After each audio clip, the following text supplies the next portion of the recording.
Esse vídeo é um oferecimento da Sete.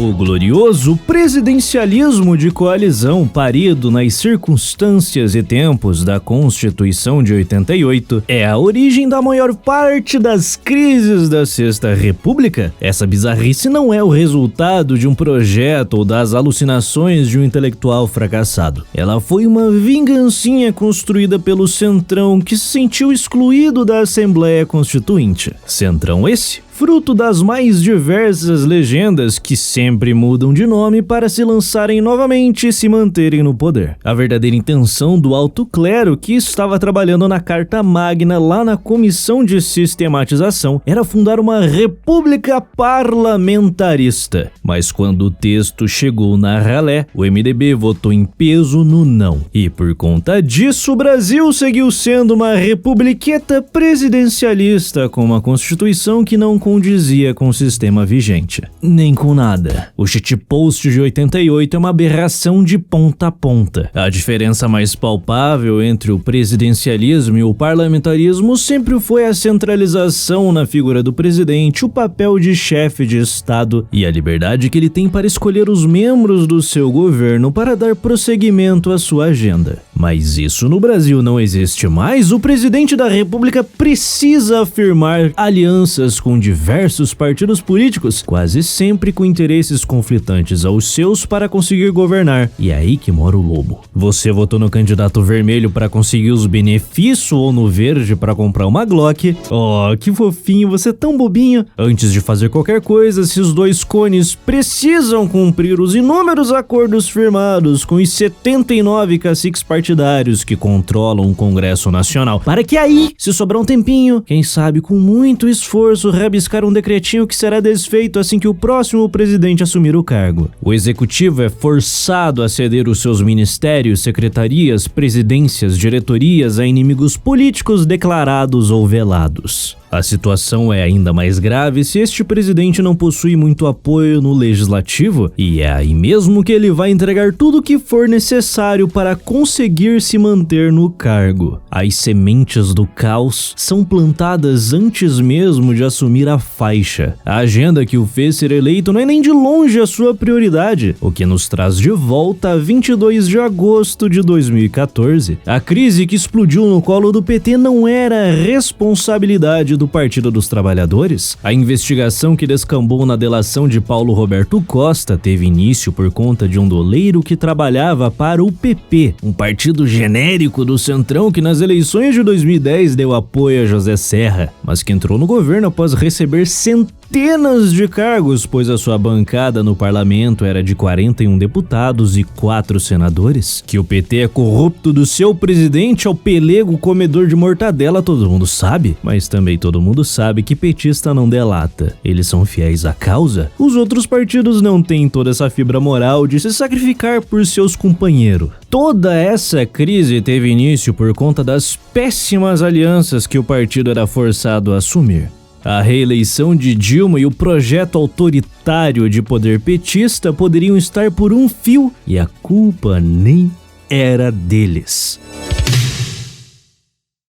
Você vai no mercado e tudo está mais caro. A violência urbana tira o seu sono e a vontade de sair. Toda notícia que chega aos seus ouvidos é péssima e as únicas pessoas que você tem certeza que estão bem é o cefalópode, sua corte e seus amigos. As coisas parecem ruins, né? É porque estão. Quem sabe seja a hora de você abandonar essa canoa furada e conquistar um futuro mais confortável em outro lugar. Pode ser que ainda exista um resquício de esperança no seu coraçãozinho. É ano eleitoral e alguma coisa pode melhorar. Mas cá entre nós, 20 anos de curso, meu caro, você ainda não aprendeu que nada nunca acontece. Não resta mais nada a perder e é a hora de tomar para si a responsabilidade de mudar a sua vida. E a Seti está aqui para te ajudar nesse processo. Pretende sair do Brasil para viver em algum lugar permanentemente, mas sem o risco de levar uma nuke perdida. Por incrível que pareça, a América Latina é a melhor opção. Tanto o Chile, o Uruguai e o Paraguai têm baixos impostos, vários incentivos econômicos e não possuir uma taxa de 22,4 mortes a cada 100 mil habitantes me parecem boas qualidades. Mas se por algum motivo você não gosta de comer empanadas, algumas ilhas estão no cardápio da SETI, como a Ilha da Madeira, Canárias ou Caimã. Quer empreender em um ambiente seguro com baixos impostos? Nós temos o Panamá, e de brinde receba uma bela praia caribenha para passar os seus fins de semana. Mas o seu objetivo por agora não é criar raízes em lugar algum. Torne-se um nômade digital e vá conhecer as mais de 90 nações que possuem a cobertura da SETI. Quer proteger o seu patrimônio das maluquices do Nandinho Tachad? Dá para providenciar a sua offshore e otimizar os seus impostos. Porém, se por agora você só quer garantir uma segunda ou terceira cidadania para manter as suas opções em aberto, esse também é um serviço ofertado pela SETI. Acesse o link na descrição e conheça em detalhes tudo o que a SETI tem para oferecer. Agende a sua chamada introdutória para sua consultoria personalizada e confidencial de internacionalização, que será totalmente adaptada às suas necessidades e objetivos particulares. SETI,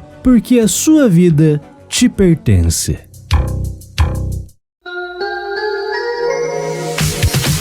A notícia de que Paulo Roberto Costa iria delatar caiu como uma bomba de hidrogênio na campanha de Dilma, pois ele foi uma engrenagem importantíssima da máquina petista por 3 mandatos. Havia o risco real de sua delação respingar negativamente na campanha de reeleição da gerentona, porém, ele ainda estava negociando com os procuradores da Lava Jato e não dava para simplesmente esperar essa nuca explodir no seu colo. Com a morte de Campos sendo rapidamente esquecida, aquele fim de semana foi o reavivamento da disputa eleitoral e Marina era a protagonista. A rede havia tomado conta do PSB, as declarações mais importantes da campanha de Marina vinham da boca de membros do seu partido, como a defesa da independência do Banco Central realizada por Neca Setúbal, herdeira do Itaú, e Eduardo Guianetti, que tentou explicar como seria o futuro governo Marina, uma administração que não seria baseada em barganhar ministérios, mas sim no diálogo, até mesmo pensando em trabalhar com o PT e o PSDB. Mas apesar dessas alucinações, não era a rede que estava disputando esse pleito, era o PSB, e o seu programa de governo ainda era uma dúvida. Ele se assemelhava muito ao do PT, com aquela ladainha de vamos aumentar a participação popular com plebiscitos e blá blá blá, e não ia muito além disso. Marina estava sabonetando todas as questões envolvendo o programa, assim como as perguntas a respeito do avião de Eduardo Campos. Um Cessninha de 7 milhões que havia sido comprado por um usineiro pernambucano, mas a dívida havia sido assumida por suas empresas, mas a fabricante do avião recusou essa proposta. A entrada de 2 milhões não tinha autor, diziam que o pagamento havia sido feito em espécie, a proprietária do veículo não tinha registrado a doação do uso do avião ao candidato e nem o PSB tinha registrado o Cessna na contabilidade da campanha. Parece confuso, né? Porque é mesmo. Aécio, mais perdido que cego em tiroteio, tentava chamar a atenção de qualquer um.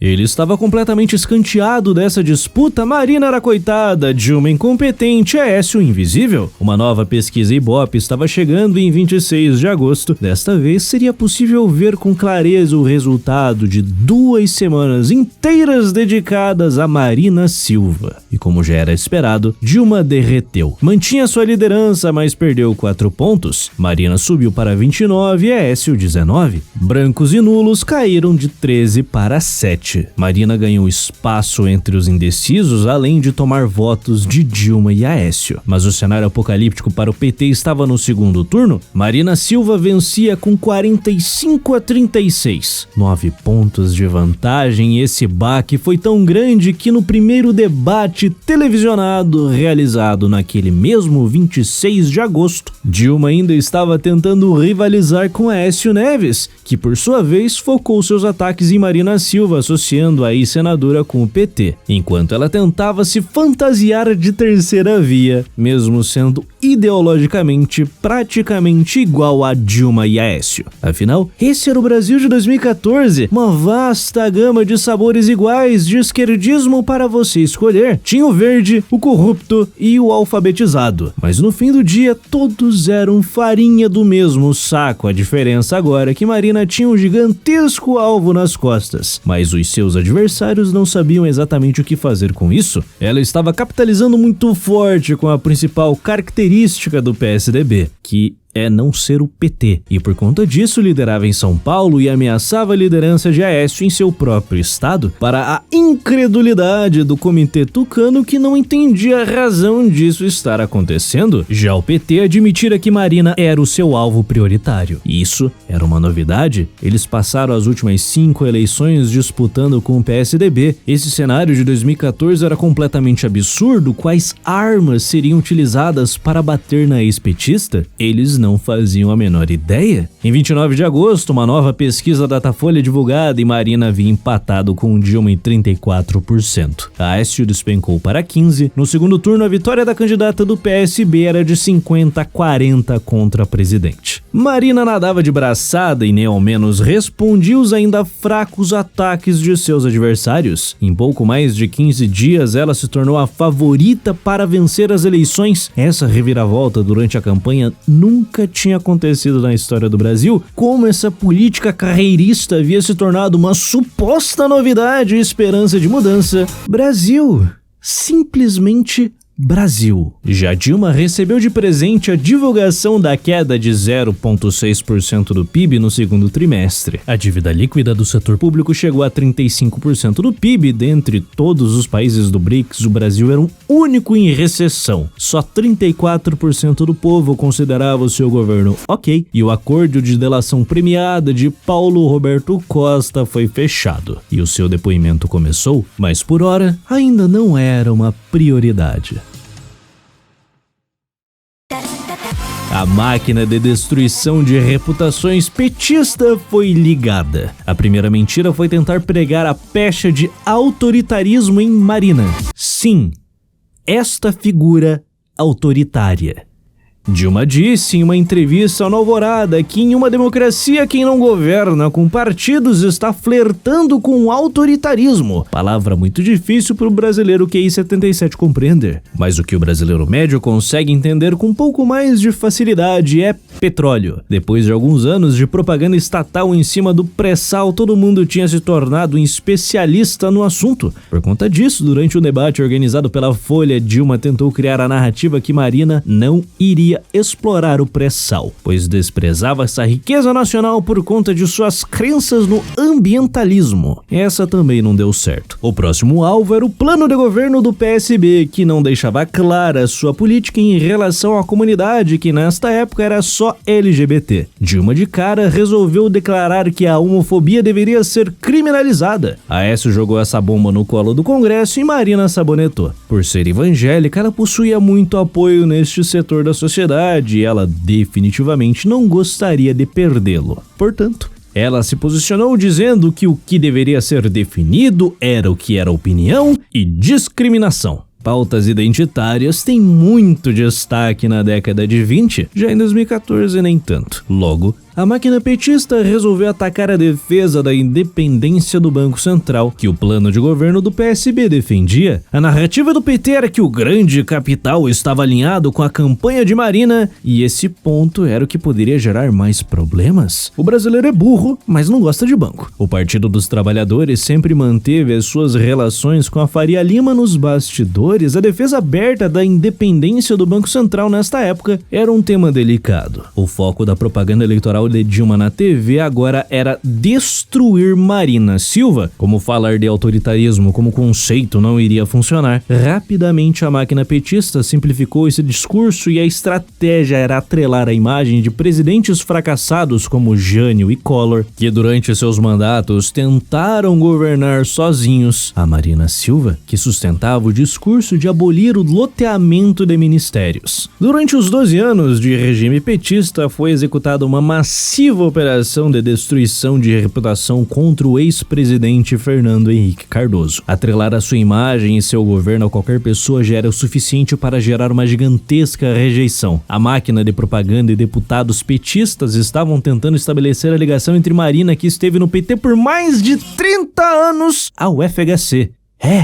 Isso mesmo. A construção da imagem de uma candidata amadora, autoritária, ligada ao tucanato e aliada ao grande capital estava a pleno vapor. O PT também estava trabalhando para minar o apoio dos evangélicos à Marina. A PL 160 de 2009, chamada de Lei Geral das Religiões, iria estender os benefícios recebidos pela Igreja Católica a todas as denominações religiosas. Como os protestantes são a segunda maior força no país, o PT resolveu fazer lobby no Congresso para tratorar essa lei e garantir o apoio das igrejas evangélicas. Já o terceiro colocado nessa disputa, Aécio, estava praticamente esquecido, tentando realinhar a sua própria campanha, que foi construída para bater em Dilma Rousseff, para despedaçar Silva e tendo que desmentir os boatos de que havia desistido de sua candidatura. Marina estava levando os estados antipetistas sem fazer absolutamente nada. A única resposta dos tucanos foi lembrar ao público que Marina era do PT até ontem e que na década de 90 estava do ladinho de Dilma na oposição ao Plano Real. O resultado dessa semana de ataques rasteiros do PT e rememorar verdades inconvenientes do PSDB estavam fazendo efeito. Em 3 de setembro, uma nova pesquisa da Datafolha foi divulgada e a vantagem de 10 pontos de Marina no segundo turno contra Dilma caiu para 7. O jogo estava definido. PT e PSDB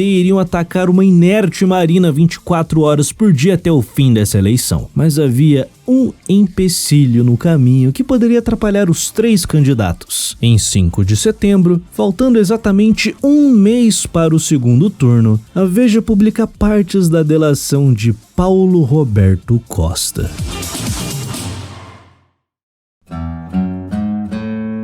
A corrupção é o único pilar que sustenta a República Brasileira. Ela foi fundada por mentiras e interesses escusos e em cada uma das reformulações seguintes, as negociações de bastidores asseguraram os vultosos ganhos, financeiros ou não, dos mais diversos grupos que trabalham pela manutenção do status quo. Entra presidente, sai presidente, se inicia uma nova democracia, ela apodrece e cai. Uma ditadura assume seu lugar e o ciclo se repete. O rosto pode mudar, o partido e o discurso, mas são sempre as mesmas pessoas que se perpetuam no poder. Mas verdade seja dita, com o advento da Sexta República pela primeira vez, escândalos de corrupção chegavam na mídia e pautaram um debate público. Ainda assim, na maior parte das vezes, tudo acabava em pizza. Os peixes pequenos rodam e os grandões seguem em Brasília. Isso até 29 de agosto de 2014. Pela primeira vez na história desse país, um peixe grande foi fisgado e estava prestes a revelar em detalhes excruciantes o maior esquema de corrupção e lavagem de dinheiro da história humana. Foram meses de trabalho para chegar neste ponto. Os investigadores achavam que tinham uma boa noção do tamanho do esquema, mas ele era muito maior do que qualquer um deles podia imaginar. O primeiro de 80 depoimentos tratou dos agentes políticos envolvidos na operação, que Paulo Roberto batizou de Triângulo Políticos Governo Empreiteiras. Paulo explicou de maneira extremamente didática como funcionam todas as indicações políticas para as estatais. Há um limite bem claro de onde você pode chegar no funcionalismo público sendo um bom funcionário. Sem conexões políticas, você simplesmente nunca vai chegar a uma diretoria. Para formar uma base no Congresso Nacional, qualquer governo precisa obrigatoriamente lotear os seus ministérios e cargos comissionados com vários partidos políticos. Por conta disso, todas as posições relevantes são ocupadas por burocratas cuja única lealdade é o Brasil.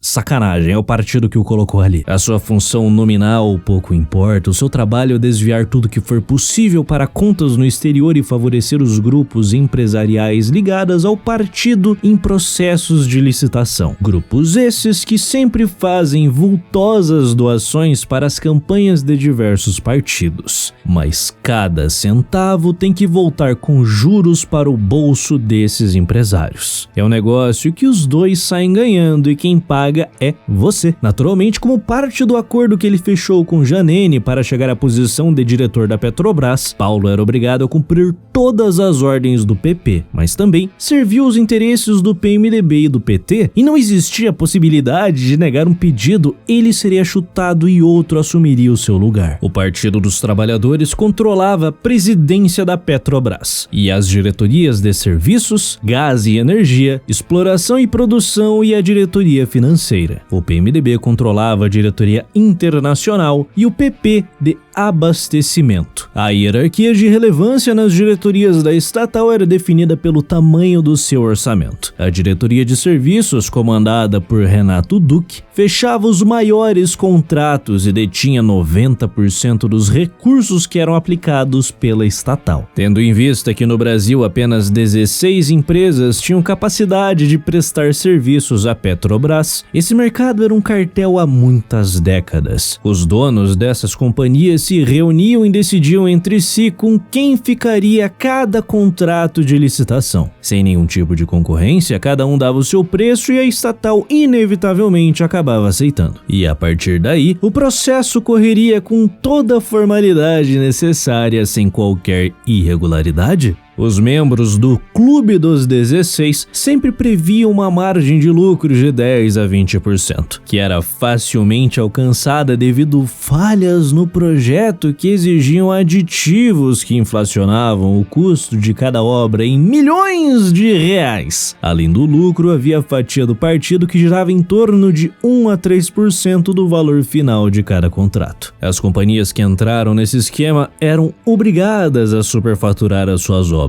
Caso contrário, nunca mais participariam das licitações. O diretor responsável faria de tudo para levar essa empresa contratada à falência, seja com atraso de pagamentos ou a não aprovação de aditivos. Todos os envolvidos neste esquema ganhavam. Os políticos, os diretores e os empresários. Não havia nenhum incentivo para quebrar esse modelo de corrupção institucional. Absolutamente todos os contratos da Petrobras foram afetados. Na diretoria de Paulo Roberto, dos 3% que eram repassados pelo Clube dos 16, 2/3 ficavam com o PT e 1/3 do PP. Esse dinheiro era repartido com os políticos desses partidos? Durante todos os seus anos no cargo, além do PP e PT, o PMDB recebia repasses frequentes e, uma vez, o PSDB também tirou a sua lasquinha. E daquele 1% que era destinado ao Partido Progressista, 60% do montante era do partido, 20% para lavar o dinheiro e os 20% restantes era dividido entre Paulo Roberto Costa e Alberto Youssef, 70% para o diretor e 30% para o doleiro, que fazia todo o trabalho de receber o dinheiro das empreiteiras, lavar e enviar para as contas no exterior. E esse foi só o primeiro dia de delação. Toda a elite política e empresarial brasileira estava envolvida nesse esquema e nos dias que se seguiram, Paulo Roberto Costa citou dezenas de políticos nominalmente, além de operadores e empresários. Entre os envolvidos no esquema, direto ou indiretamente, estava a presidente Dilma Rousseff, o presidente do Senado, Renan Calheiros, e o presidente da Câmara dos Deputados, Henrique Eduardo Alves. Descendo na hierarquia, os ministros citados foram o ex-ministro da Casa Civil, Antônio Palocci, sua sucessora, Gleisi Hoffmann, o ministro de Minas e Energia, Edson Lobão, e o ex-ministro das Cidades, Mário Negromonte. Entre os senadores estava o líder do PT, Humberto Costa, Delcídio do Amaral, Valdir Raupp, Romero Jucá, Lindbergh Farias, Ciro Nogueira, Fernando Bezerra, Benedito Lira e o ex-senador e ex-presidente do PSDB, Sérgio Guerra. Já na Câmara dos Deputados foram citados Cândido Vacarezza, Vander Lubê, Alexandre Santos, João Pisolatti, Aníbal Gomes, Nelson Meurer, Simão Cecim, José Otávio Germano, Luiz Fernando Faria, Pedro Correia e Aline Correia. Chegando no Executivo Estadual, tínhamos Sérgio Cabral, Rosiana Sarney, Tião Viana e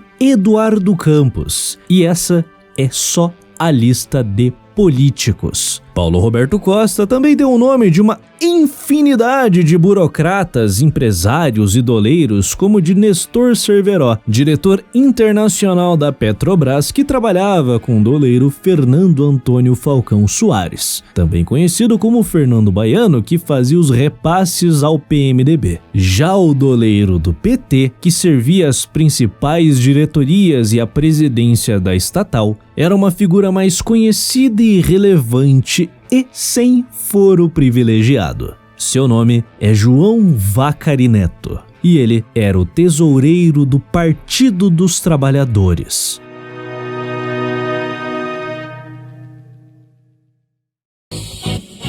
Pouco importava o que estava acontecendo na corrida eleitoral, toda a atenção foi direcionada à delação de Paulo Roberto Costa. Essa era uma bomba que caiu na cabeça de Dilma Rousseff e a única coisa que a sua campanha poderia fazer neste momento era dar declarações vazias sobre o combate à corrupção e, de algum modo, distanciar a imagem da presidente de Paulo Roberto e tentar direcionar a atenção negativa para alguém, preferencialmente Marina Silva. A SA do PT entrou em cena, a CUT anunciou que iria fazer manifestações contra as posições de Marina e do Partido Socialista Brasileiro referente ao pré-sal e à independência do Banco Central. Que pauta orgânica, né? Spoiler, essa manifestação não aconteceu. Marina se defendeu afirmando que quem manteve a quadrilha roubando a Petrobras foi o governo atual. Atente-se ao atual, porque nessa época ninguém ousava criticar Luiz Inácio Kraken da Silva. Aécio Neves, como não tinha nada a perder, também focou seus ataques em Marina, reforçando a ideia de que ela era só o PT2. E para lembrar ao Sul e Sudeste que o PSDB é completamente diferente do PT, jogou a responsabilidade de não saber o que estava acontecendo na Petrobras no colo de Dilma. Finalmente, a trocação de tiro tinha começado na campanha, entretanto Marina era muito fraca. Enquanto o PT estava 100% focado em desumanizar Marina de todas as formas possíveis e imagináveis, ligando ela ao que há de pior neste país, os bancos, dizendo que a independência do Bacen iria matar a gente de fome no Brasil, enquanto a candidata do PSB respondia: "Ai, o PT é autoritário". Em 10 de setembro, uma nova pesquisa foi publicada. Dilma subiu um ponto, chegando a 36, Marina caiu, ficando com 33. Aécio saiu de 14 para 15, a máquina de destruir reputações do PT estava funcionando. O absurdo tempo de TV que o partido tinha permitia a eles fazerem ataques cada vez mais sujos e o PSB não estava fazendo absolutamente nada para tentar resolver esse problema. E para piorar a situação,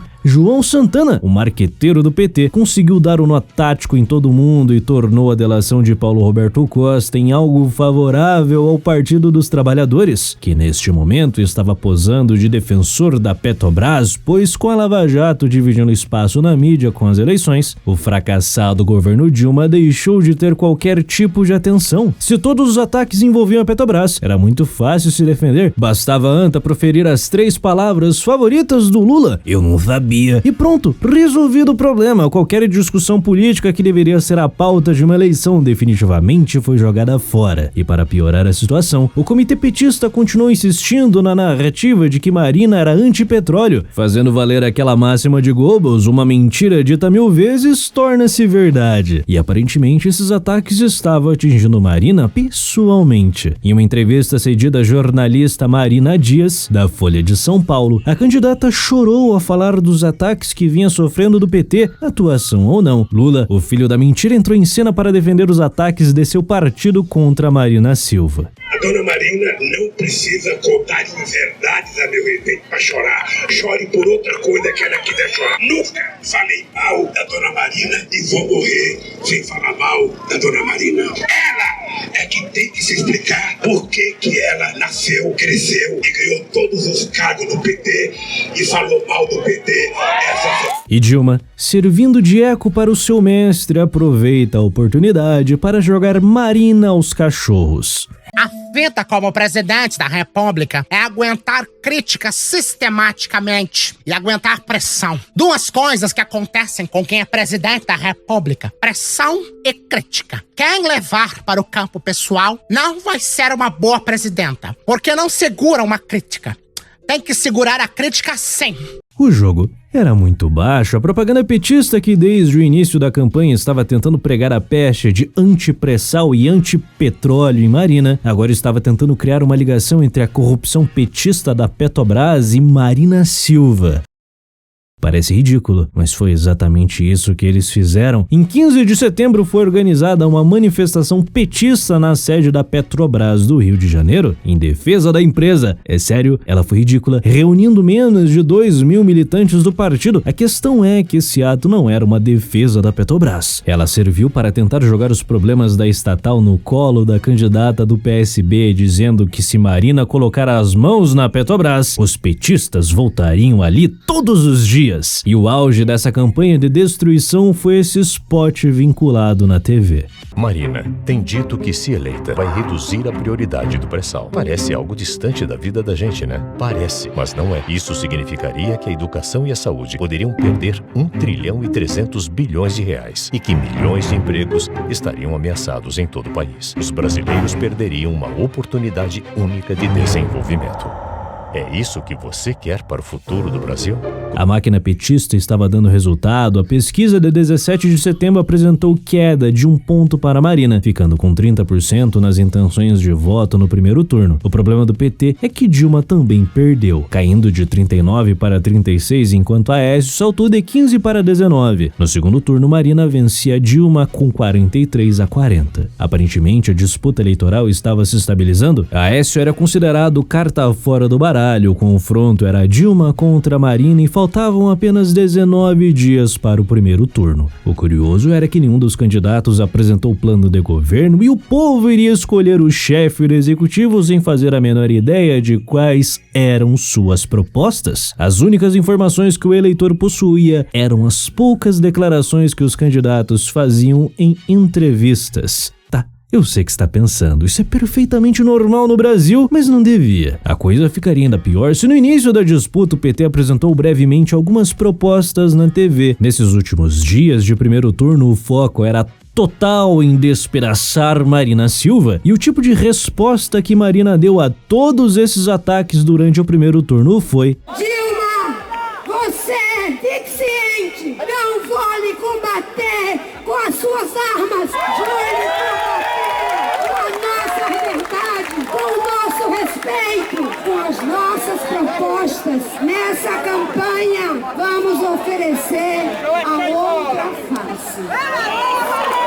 Sinalização de virtude vindo de uma mulher que esteve no PT por 3 décadas. Soa bonitinho, mas exala fraqueza. O brasileiro pode gostar do coitadismo, mas Marina estava pegando pesado demais. Haviam tantas opções para atacar brutalmente o Partido dos Trabalhadores, Lula e Dilma, mas Marina só foi tentar fazer algo mais incisivo nesses últimos dias do primeiro turno, como ligar Lula a Paulo Roberto Costa, que esteve pela segunda vez na CPI da Petrobras em 17 de setembro, mas era muito pouco e, para piorar a situação, ela dava munição para o PT. A campanha petista até esse ponto era baseada em falar que Lula salvou o Brasil, que o que estava bom iria melhorar e o que está ruim será consertado e, acima de tudo, nada é culpa do PT, mesmo que eles estivessem no poder nos últimos 12 anos, e para evitar críticas de seus adversários, o programa de governo foi mantido em sigilo. O plano do segundo governo Dilma era reduzir a jornada de trabalho e acabar com o fator previdenciário, isso em um cenário onde a produtividade brasileira é irrisível e o crescimento do PIB estava próximo a zero. Por sua vez, se o PT não tinha nada de bom a apresentar e o que escondia era péssimo, eles estavam de prontidão para atacar pedra em cada uma das poucas propostas apresentadas por Marina, como modernizar a legislação trabalhista. Em campanha por São Paulo, a candidata do PSB declarou que o problema da informalidade no Brasil era uma consequência da complexidade da legislação trabalhista. Simplesmente Simplesmente é muito mais fácil seguir operando na informalidade? A forma de resolver isso, na visão de Marina, era atualizar essas leis, preservando os direitos conquistados. Sua mera citação que pensava em talvez mexer nas leis trabalhistas já foi suficiente para Dilma fazer um escândalo acusando Marina de ser contra os direitos conquistados pelo trabalhador, falando que não se mexe no 13º férias e hora extras. Marina disse que pretendia reduzir os subsídios governamentais dados a grandes companhias brasileiras, e o PT conseguiu transformar essa declaração em um ataque aos pequenos produtores rurais, às construtoras e ao ProUni.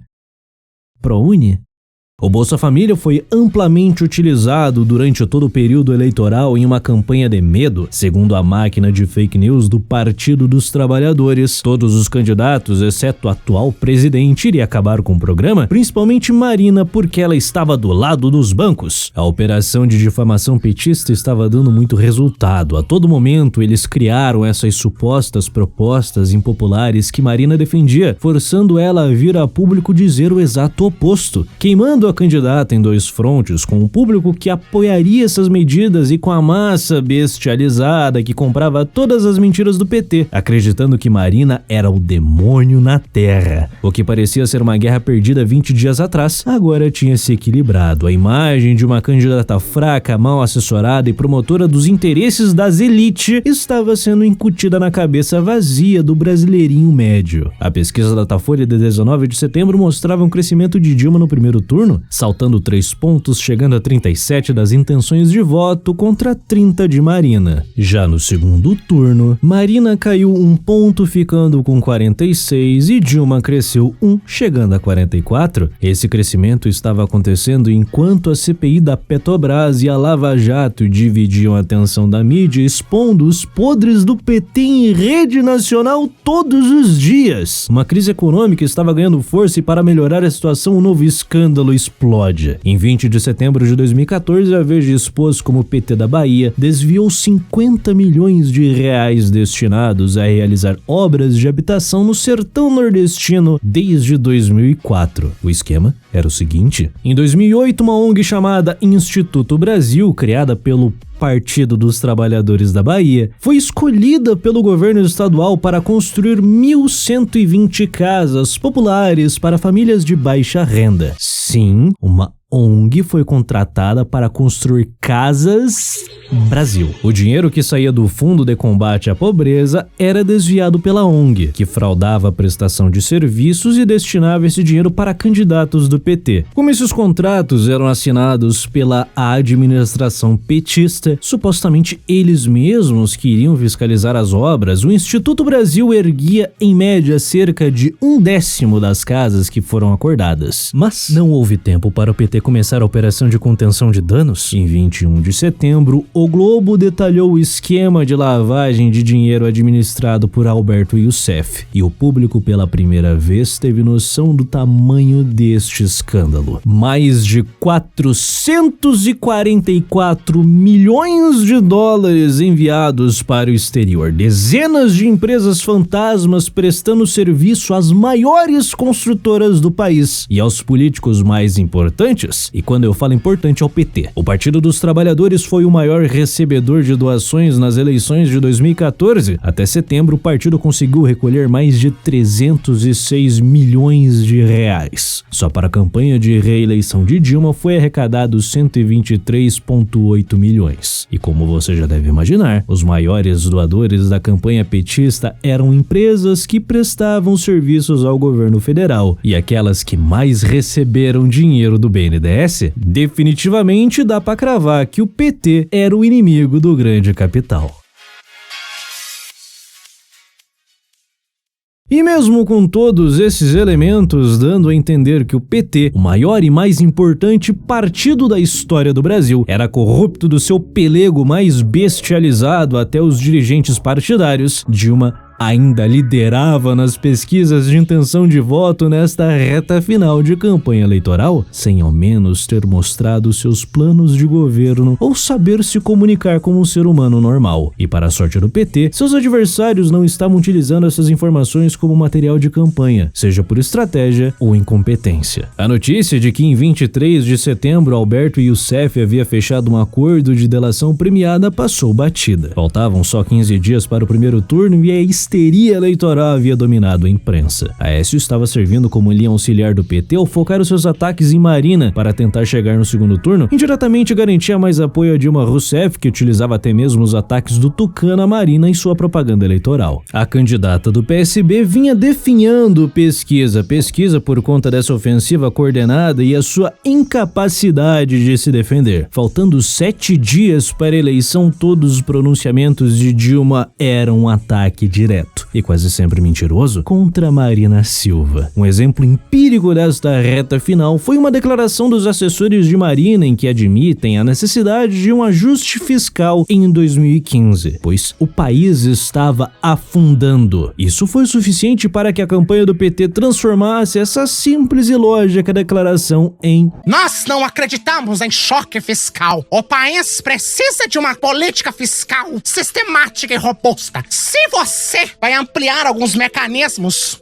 tem que explicar. Vai cortar o quê? Vai cortar programa social? Vai cortar o Bolsa Família? Vai cortar o subsídio Minha Casa Minha Vida, como estão dizendo? Choque fiscal é o quê? É um baita ajuste do que se corta tudo para pagar juros pros bancos? Não é necessário. Da mesma forma que em 1989, todos os candidatos cogitaram a possibilidade de executar um bloqueio nas contas dos brasileiros para conter a inflação. Em 2014, todos os candidatos tinham plena consciência da necessidade de enxugar a máquina no ano seguinte. Em 1989, ninguém falou nada. Em 2014, a equipe de Marina foi burra e flertou com a verdade. Isso bastou para dar um gás na campanha de medo. O povinho brasileiro comprou essa mentira do PT de que ajustes fiscais significam corte nos benefícios e que a única forma de garantir as migalhas era votando no cone petista. A resposta foi quase imediata. 26 de setembro, nova pesquisa Datafolha. Dilma com 40% no primeiro turno e Marina despencou para 27%. No segundo, Dilma assumiu a dianteira com 47% a 43% de Marina. O eleitor de baixa renda e baixa escolaridade mais uma vez estava decidindo os rumos da nação se baseando no medo.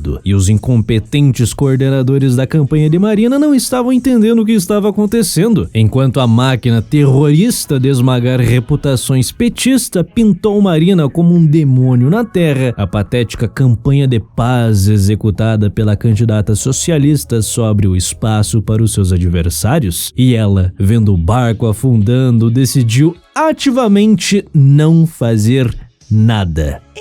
Estou vendo acontecer o marketing selvagem. No marketing selvagem não existe argumentos. O único remédio para o marketing selvagem é o discernimento. E a sociedade brasileira está sendo confrontada pelo marketing selvagem para ter discernimento. Mas é o discernimento da pessoa. Não é eu que vou conseguir explicar. Não tenho meios para isso. De tudo que eu falo, não adianta nada. Daqui a pouco eu vou ter que explicar o que a Dilma disse, o que o Aécio disse sobre o nosso programa, sobre mim. Nossa campanha será mediada pela ética. Não vamos para o marketing selvagem usado hoje no primeiro turno e que provavelmente será usado no segundo turno. Não fará parte do nosso repertório e não é parte do meu acervo de experiência e de vida. Fofo! Mas essa não foi a única estupidez de Marina Silva. De mãos dadas com a sua fraqueza estava a burrice política. O desprezo dela pelas alianças que Campos havia firmado com a velha política estava cobrando seu preço. As pesquisas davam a Geraldo Alckmin uma tranquila vitória no primeiro turno em São Paulo. Marina teve nojinho de tratar com o santo. Faltando 7 dias para o primeiro turno, Aécio dispara na capitania de São Vicente, enquanto a candidata do PSB elogiava a gestão de Fernando Haddad na capital paulista. petista. Gestão essa que era considerada pelo Partido dos Trabalhadores o motivo número 1 da rejeição de Dilma no estado. Nada explica essa falta de contato com a realidade. Parecia que Marina não tinha entendido que havia saído do PT em 2009. Aparentemente ela não esperava ser atacada como foi. Ela se esqueceu que a apostasia é um crime cuja punição é a morte. Política nesse caso. A imagem de fanática religiosa, incapaz e fraca estava se cristalizando na cabeça do brasileiro médio, graças aos ataques petistas. O debate na Record em 29 de setembro não foi de muita serventia. Ataques baixos vindo dos 3 líderes da disputa, se interrompendo o tempo todo e nada proveitoso sendo tratado. O único destaque desse show de horrores foi: olha, minha filha, tenho 62 anos. Pelo que eu vi na vida, 2 iguais não fazem filho. E digo mais, desculpe, mas aparelho excretor não reproduz. João Santana conseguiu aniquilar a campanha de Marina Silva. Em 30 de setembro, uma nova pesquisa Datafolha foi divulgada. Dilma se manteve com 40% no primeiro turno, Marina despencou 2 pontos, ficando com 25%, e Aécio tomou esses pontos para si, chegando a 20%. No segundo turno, a vantagem de Dilma cresceu, vencendo por 49-41. No Ibope, o cenário era similar. No primeiro turno, Dilma tinha 39%, Marina 25% e Aécio 19%. Segundo, a vitória de Dilma era de 42-38. Na quinta-feira, 2 de outubro, nova pesquisa Datafolha. Dilma 40, Marina 24, Aécio 21. O derretimento estava rápido. Se um mês antes Marina era tida como a futura presidenta do Brasil, faltando 3 dias para o pleito, ela poderia ficar de fora do segundo turno. A pá de cal na sua candidatura foi no debate da Globo. Ela estava abatida, falava com dificuldade e demonstrou muita fraqueza. A campanha de difamação do PT a destruiu. O protagonista deste debate foi Aécio Neves, que deu boas e firmes respostas, se afastando definitivamente de Dilma e Marina, assim recuperando o voto antipetista do Sul e Sudeste. O resultado foi o retorno ao segundo lugar nas pesquisas. No sábado, 4 de outubro, véspera da eleição, a última pesquisa do primeiro turno foi divulgada pelo Datafolha. Dilma caiu 1 ponto, ficando com 44, Aécio chegou aos 26 e Marina caiu para 24. Enfim, 5 de outubro chegou, o dia mais importante do mundo político de 2014. 43.267.668 votos em um projeto de poder cansado, corrupto, que não havia sequer apresentado um plano de governo. 41,6% do eleitorado brasileiro julgou Dilma Vana Rousseff uma criatura apta a seguir para o segundo turno de uma eleição presidencial. Esse é o teu país. Como de praxe, os institutos de pesquisa erraram. Os 44% de Dilma viraram 41%, os 26% de Aécio se tornaram 33,5% dos votos. Marina encerrou sua participação nessas eleições com 21,3%. Ela venceu em apenas 2 estados, Acre e Pernambuco. A informação mais útil dos resultados eleitorais no primeiro turno foi o peso absurdo do Bolsa Família neste pleito. O PT venceu em 8 dos 9 estados do Nordeste, região essa que possui 51% dos beneficiários do programa social petista. Dos 150 municípios com mais beneficiários, 146 ficam no Nordeste, e a média de votação nessas cidades foi de 78% para Dilma. 2 casos específicos deixam mais claro que esse programa é nada mais nada menos que compra de votos em escala federal. 90% da população de Serrano do Maranhão e 80% do povo de Marã são beneficiários do Bolsa Família. Dilma Rousseff recebeu respectivamente 94% e 98% dos votos nessas cidades. Esses rincões empobrecidos se tornaram os currais eleitorais do PT. É praticamente impossível vencer o Partido dos Trabalhadores nesses lugares. Por conta disso, o foco da disputa eleitoral para o PSDB se virou completamente ao Sul, Sudeste e Centro-Oeste. As regiões que os tucanos performaram melhor no primeiro turno, e para a sorte de Aécio, em 8 de outubro a Executiva Nacional do PSB declarou que iria apoiá-lo no segundo turno, e no dia seguinte, a primeira pesquisa divulgada divulgada pelo Datafolha, o candidato do PSDB larga na frente com 51% das intenções de votos. Dilma ficou com 49%, situação preocupante para os petistas. As pesquisas do primeiro turno sempre deram vitória a Dilma contra Aécio. Essa foi a primeira vez na história da Sexta República que o vencedor do primeiro turno não liderava uma pesquisa de intenção de votos. A pesquisa Ibope saiu neste mesmo 9 de outubro, a rejeição de Dilma era de 41%, enquanto a de Aécio 33%. A máquina petista já estava se organizando para dar início à campanha de difamação contra Neves. O foco no segundo turno seria sua derrota em Minas. O slogan da vez era: quem conhece Aécio não vota nele. Neste início de turno não se sabia se ele responderia os ataques à altura ou não. Dilma não ficou esperando e já de cara seguiu tentando tornar a corrupção da Petrobras um ativo de campanha, não apenas financeiro como já era, mas também um marketing favorável, tentando jogar no colo do PSDB a corrupção da estatal. Nós somos aqueles que combateram a corrupção, doa quem doer, um combate duríssimo. Por isso que nós não concordamos com o uso eleitoreiro de processos de investigação que nós começamos,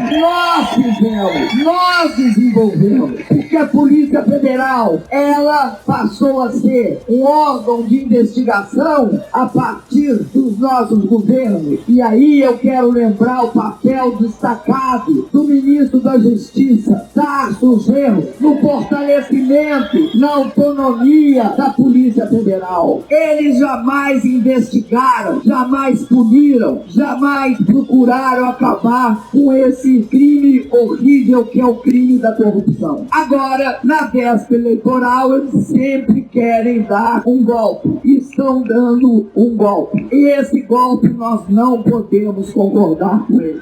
Essa declaração da presidenta serviu como um ultimate toque do berrante para colocar toda a militância petista na caça da Lava Jato, principalmente nas redes sociais, com um foco em Sérgio Moro, o acusando de fazer uso político das denúncias, pois após cada audiência os advogados dos investigados revelavam à imprensa os principais pontos tratados nos depoimentos de Paulo Roberto Costa e Alberto Youssef. Entre os dias 29 de setembro e 10 de outubro, o público começou a ter conhecimento sobre como funcionava o esquema envolvendo as diretorias da Petrobras, as porcentagens devidas a cada partido, alguns dos valores que circulavam por ali e o envolvimento até o pescoço do tesoureiro do Partido dos Trabalhadores, João Vacari Neto, neste esquema. Nos bastidores do PT e PMDB estava sendo discutida a possibilidade de demitir o diretor da Petrobras, Sérgio Machado, indicação de Renan Calheiros e de Vacari Neto, mas rapidamente os dirigentes partidários chegaram na conclusão de que chutar esses dois homens, neste momento, era praticamente uma confissão. A única coisa que o PT poderia fazer era soltar notinhas negando as denúncias e acusar a Lava Jato de ser um processo político e que o conteúdo dos depoimentos não deveriam ser vazados.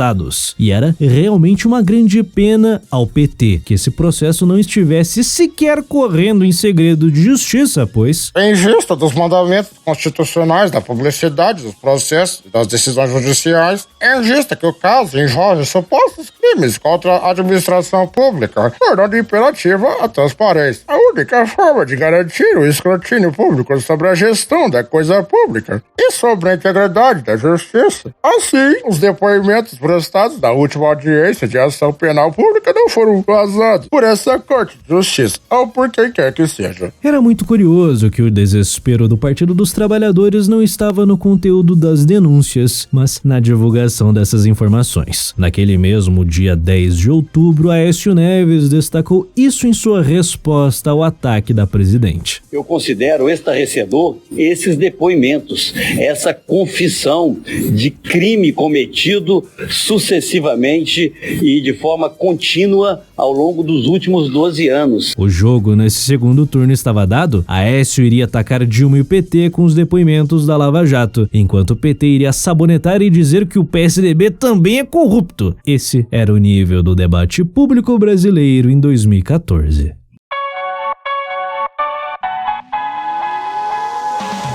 Em 11 de outubro, Aécio Neves vai até Recife se encontrar com a família de Eduardo Campos, um evento público de adesão da família do finado corrupto à campanha do Tucano. Essa era a chance do PSDB conquistar preciosos votos no principal curral eleitoral petista. Neves adicionou várias pautas da campanha de Marina Silva em seu próprio não divulgado plano de governo, como o fim da reeleição, o estabelecimento da política ambiental de unidades de conservação, a criação do Fundo de Regularização Fundiária para resolver pendências entre terras indígenas e propriedades rurais, autonomia operacional do Banco Central, não confunda com a independência do Bacen, educação em tempo integral, reforma agrária e um novo pacto federativo. Propostas genéricas de social-democrata. Se você não soubesse que estou falando especificamente de Aécio e Marina, você dificilmente saberia de quem são essas propostas. Tanto faz, o PT estava extremamente preocupado com o crescimento de Neves, principalmente porque Marina, em 12 de outubro, entrou oficialmente na campanha do Tucano. A máquina petista deu continuidade à campanha de quem conhece Aécio não vota em Aécio por conta de sua derrota em Minas Gerais no primeiro turno. O novo elemento foi chamado de playboyzinho da Caixa, por conta do cargo de vice-presidente da autarquia que ocupou a partir de 85 por indicação do presidente José Sarney. A estratégia aqui era apontar a hipocrisia dos tucanos que batiam na tecla que o PT estava aparelhando o Estado brasileiro, não negando que estava fazendo isso, mas sim afirmando que o PSDB também fazia.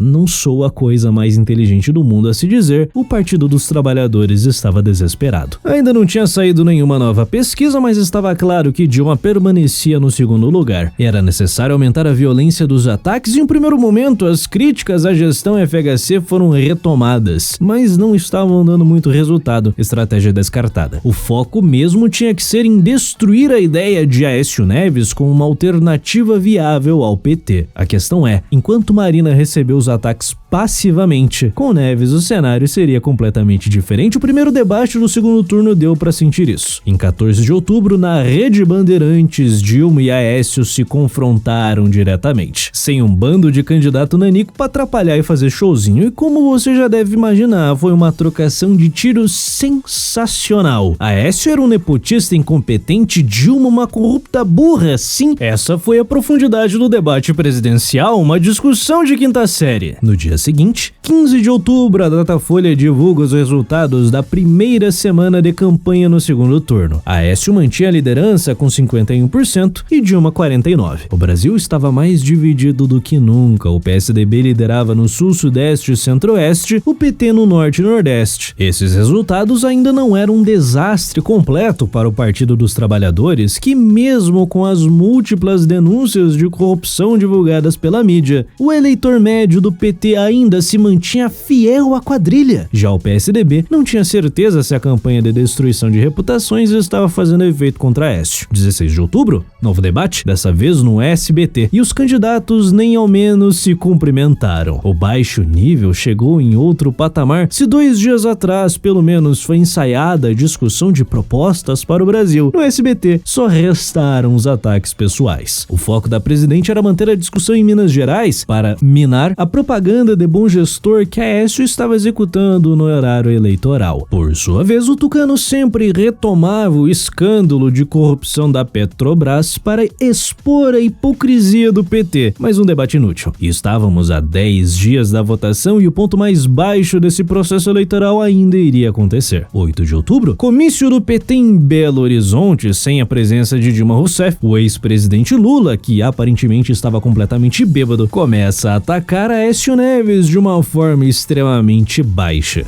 Não conheço em nenhum momento da história, nem no regime militar, momento em que os professores foram tão perseguidos como foram em Minas Gerais. A imprensa brasileira, possivelmente na mão da elite brasileira, ela não admite nenhum governante que olhe para as pessoas mais humildes, para as pessoas mais pobres. O candidato Aécio Neves se esquece de usar as palavras que Lacerda utilizava contra o Getúlio Vargas. É um mar de lamas. Mas a verdade é que a diferença entre a Dilma e ele é que a Dilma tirou o tapete da sala e disse alto e som: quem está no governo é para acertar e fazer as coisas certas. Se errar, vai ser investigado. E se culpado, vai pra cadeia e não tem solução.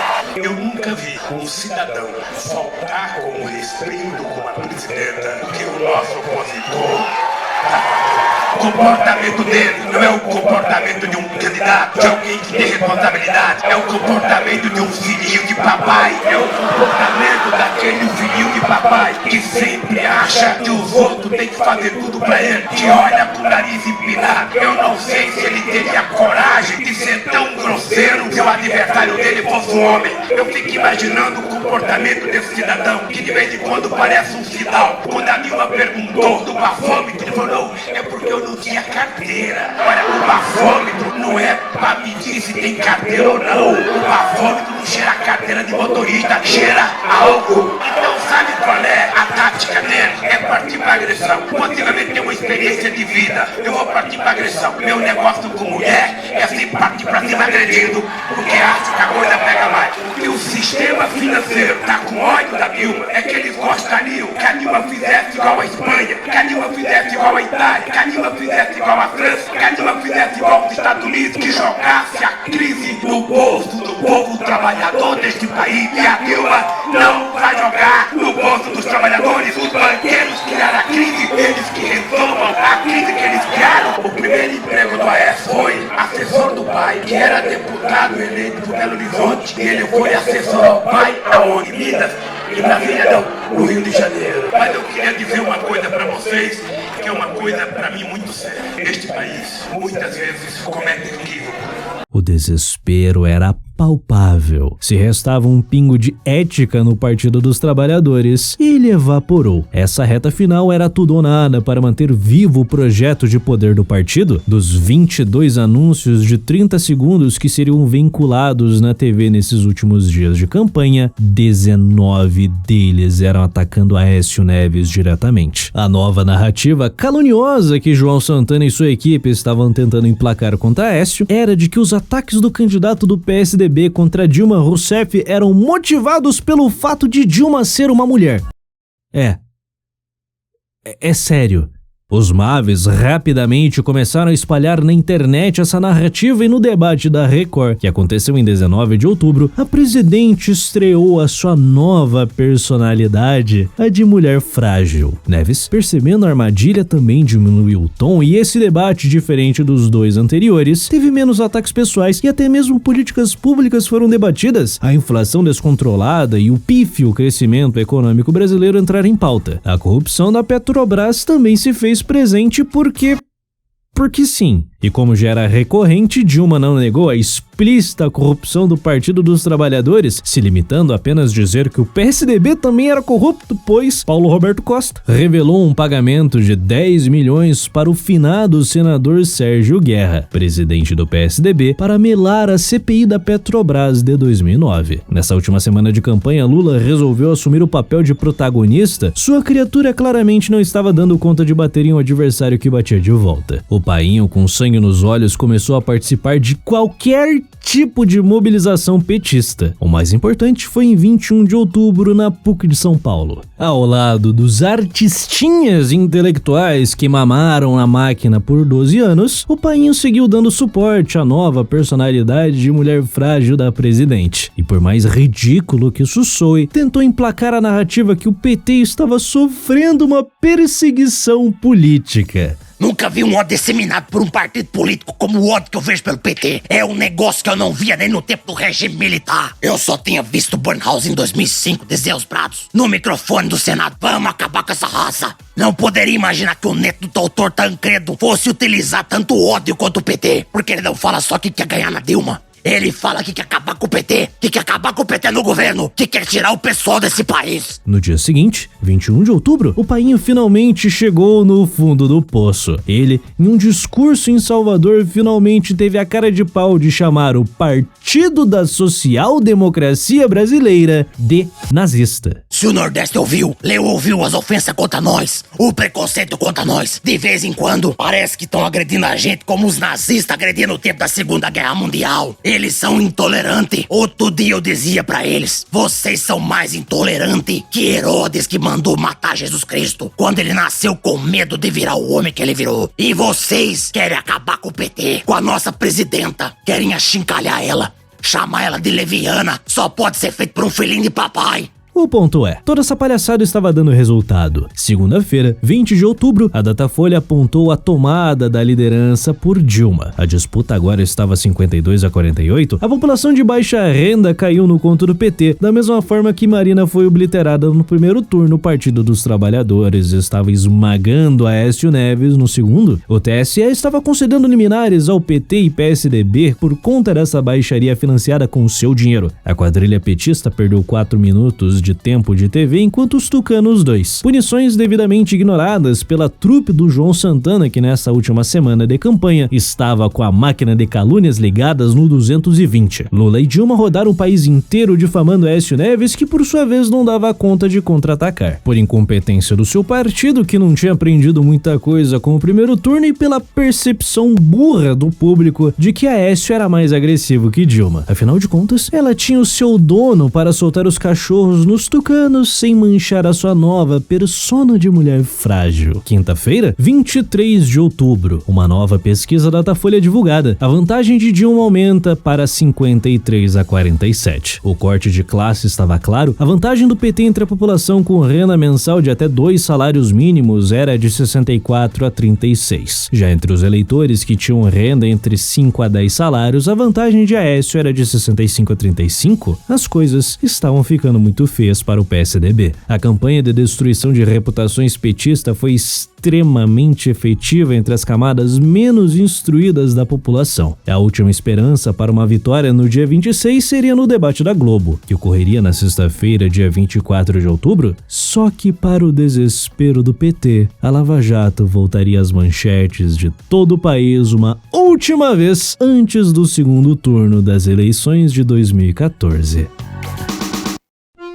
Logo após Paulo Roberto Costa fechar o seu acordo de delação premiada, Alberto Youssef fez o mesmo. O doleiro sabia muito bem que não havia mais nada a ser feito além de contar tudo o que sabia. Em 23 de setembro de 2014, Youssef aceita o segundo acordo de delação premiada da sua vida, e a proposta era simples. Ele iria contar absolutamente tudo o que sabia, detalhando todos os crimes cometidos, apontar todos os envolvidos, incluindo os políticos, e entregar provas que embasam em tudo isso. Além de devolver à justiça vários bens como casas, carros e dinheiro no exterior que totalizaram um montante de 50 milhões de reais. Tudo isso em troca de não passar o resto de seus dias na cadeia. Um ótimo acordo. A delação tem início no começo de outubro, véspera do primeiro turno das eleições, e nas mais de 100 horas de depoimentos, Youssef detalha todo o esquema que viria a ser conhecido como Petrolão. Ele confirmou tudo que a Polícia Federal já vinha investigando nos últimos meses, preenchendo todas as lacunas e garantindo que possuía os meios para provar toda essa operação. Ele detalha como conheceu José Janene ainda na década de 90. Em 2002, ele emprestou 12 milhões de reais para financiar a sua campanha de deputado federal, e as portas de Brasília foram abertas para os dois. Com a prisão de Youssef durante o escândalo do Banestado, essa parceria esfriou, mas com o tempo,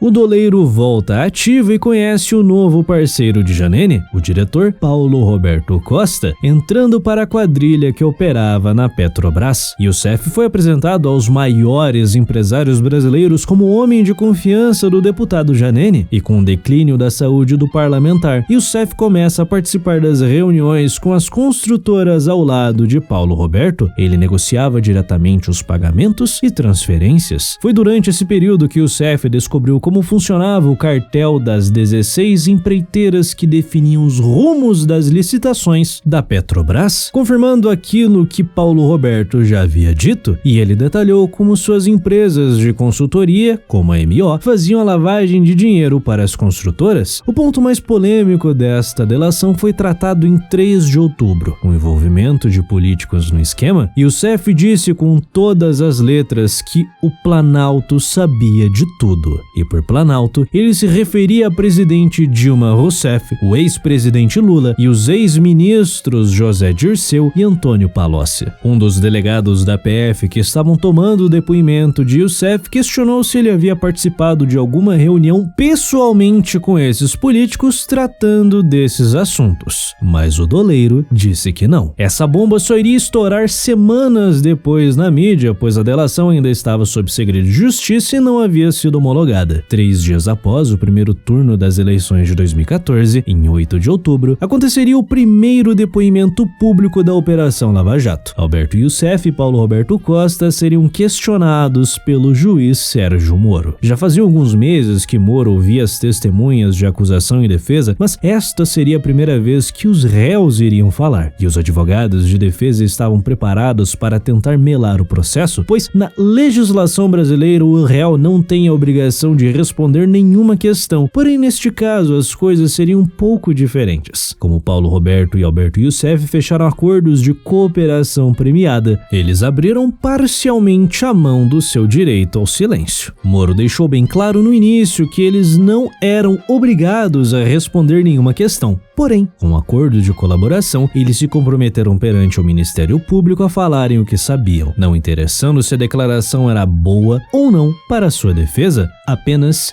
se era verdade. Desde o início, algumas das primeiras declarações de ambos eram absurdas demais para serem levadas em questão de imediato. Mas o que viria a se confirmar futuramente já estava nos autos do processo. Moro já sabia por alto que os dois réus iriam responder por conta de suas delações. O foco das questões estava na relação de Costa e Youssef com empreiteiras, deixando bem claro que eles não poderiam mencionar o nome de políticos, pois esse assunto é competência do Supremo Tribunal Federal. Mesmo sabendo disso, após a conclusão do interrogatório, os advogados de defesa iniciaram suas perguntas e o foco era tentar arrancar declarações envolvendo o nome de parlamentares. Uma das advogadas que estava lá perguntou diretamente a Paulo Roberto Costa quem eram os políticos envolvidos no esquema. E Moro indeferiu por 3 vezes, novamente deixando claro que essa era a competência do Supremo. Após o fim de todo esse processo, os advogados vinham à imprensa e basicamente contavam tudo que foi dito no depoimento, pois esse era um processo público. Como você já deve imaginar, isso reverberou na campanha do segundo turno. Aécio cobrava aprofundamento das investigações, Dilma chilicou. Moro respondeu aos ataques e a militância petista partiu para a guerra, mas não tinha muito que ser feito, pois esse depoimento não estava sob segredo de justiça. E as coisas se acalmaram por alguns dias. O segundo turno estava pegando fogo e as eleições voltaram a ser o foco total da imprensa.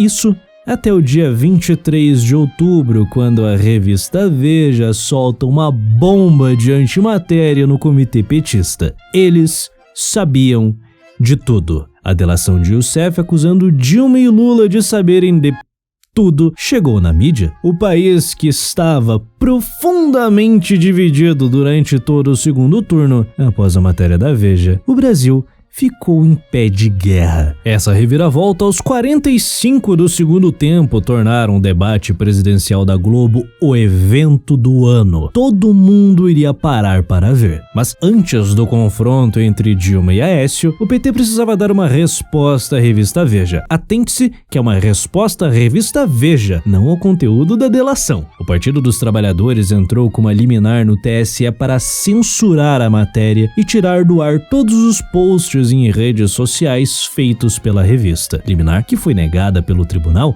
um direito de resposta foi requisitado. Só que antes mesmo de receber um retorno do tribunal, em seu último programa na TV, Dilma Rousseff responde à matéria da Veja. Não posso me calar frente a esse ato de terrorismo eleitoral articulado pela revista Veja e seus parceiros ocultos, sem apresentar nenhuma prova concreta e, mais uma vez, baseando-se em supostas declarações de pessoas do submundo do crime, a revista tenta envolver diretamente a mim e ao presidente Lula nos episódios da Petrobras que estão sob investigação da Justiça. Hoje, a revista excedeu todos os limites da decência e da falta de ética, pois insinua que eu teria conhecimento prévio dos malfeitos na Petrobras e que o presidente Lula seria um dos seus articuladores. Isso é um absurdo, isso é um crime. É mais do que clara a intenção malévola da Veja de interferir de forma desonesta e desleal nos resultados das eleições. O desespero, mais uma vez, era palpável. Durante os dias 23 e 24 de outubro, o único assunto tratado na mídia era a delação de Alberto Youssef expondo a atual e o ex-presidente, faltando apenas 72 horas para o pleito. Essa era uma situação simplesmente desesperadora para a quadrilha petista. Dado a burrice histórica do brasileiro médio, a maior parte do eleitorado decide em quem votar nas últimas horas de campanha. E neste caso, as últimas horas de campanha seriam tentando se defender da acusação de participar do maior escândalo de corrupção da história da humanidade. Não havia muito tempo hábil para montar uma grande operação de destruição contra a Veja. A única opção que restava aos petistas era a violência, pura e simples. Porém, o foco da noite era um só: o debate presidencial na Rede Globo.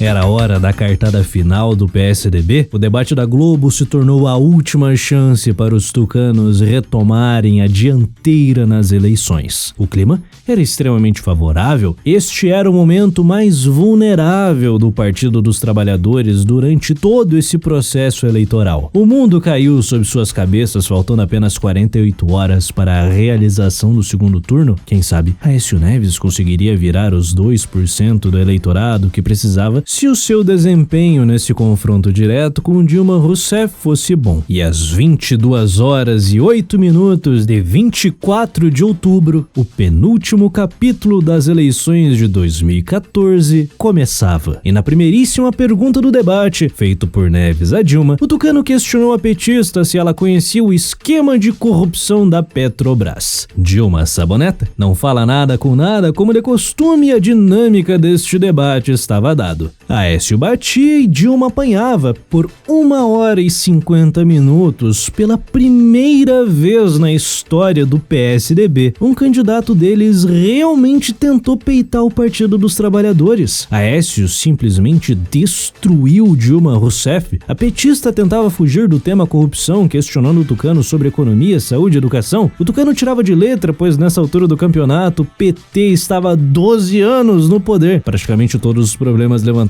por Dilma eram culpa do PT, por mais que ela tentasse ressuscitar o cadáver de Fernando Henrique Cardoso para espancá-lo, não funcionou aqui, assim como não havia funcionado durante os outros 45 dias de campanha. Naquele debate, Dilma se mostrou mais fraca e burra que o normal. Aécio claramente havia vencido e a única questão que ficou no ar era a seguinte: foi o suficiente para virar os últimos votos? Ninguém sabia ao certo. A campanha eleitoral acabou no debate da Globo, os dados foram jogados e só restava os candidatos e o povo aguardar. Mas o PT estava trabalhando para conter os danos causados pela delação de Alberto Youssef, publicada pela Veja. O direito de resposta exigido pelo PT ainda não havia sido autorizado pelo TSE, mas isso pouco importava agora tão perto do pleito. Aquele sábado, 25 de outubro, véspera das eleições, foi extremamente movimentado. Durante todo aquele dia, cerca de 200 militantes protestaram e depredaram a entrada da sede da Editora Abril. Ninguém foi preso e ficou por isso mesmo. À noite, as últimas pesquisas eleitorais foram divulgadas. Segundo o Ibope, Dilma venceria Aécio por 53-47, enquanto na Datafolha o resultado era a vitória do PT por 52-48, empate técnico, pois a margem de erro era de apenas 2 pontos percentuais. Essa se tornou a disputa mais acirrada da história brasileira. Apesar da pequena margem, ainda não dava para cravar a eleição de Dilma. Ao raiar de 26 de outubro, o dia da realização do segundo turno, as coisas estavam tranquilas. Apesar do rumor de que Alberto Youssef havia morrido, ele foi internado, pois sofreu uma forte queda na sua pressão. O doleiro constantemente era levado ao hospital, a sua saúde era muito frágil e toda a pressão da Operação Lava Jato estava destruindo o homem. Mas ele não estava morto.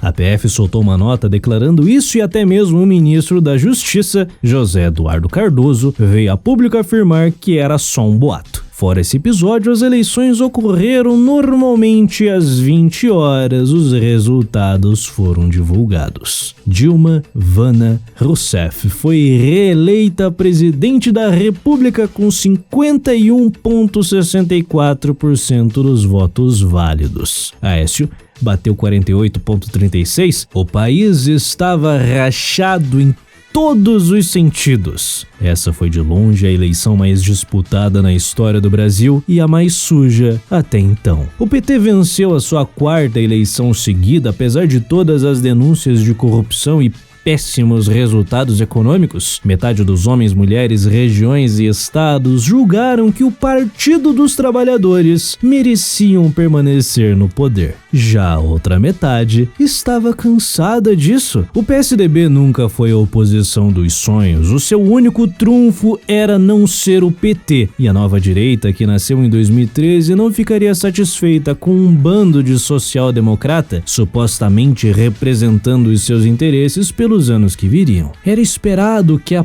polarização eleitoral esfriaria, como sempre esfriou neste país. Porém, para surpresa de todo mundo, apenas 6 dias após o fim do segundo turno, em 1º de novembro de 2014, tivemos bem no meio da Avenida Paulista a primeira manifestação exigindo o impeachment de Dilma Rousseff.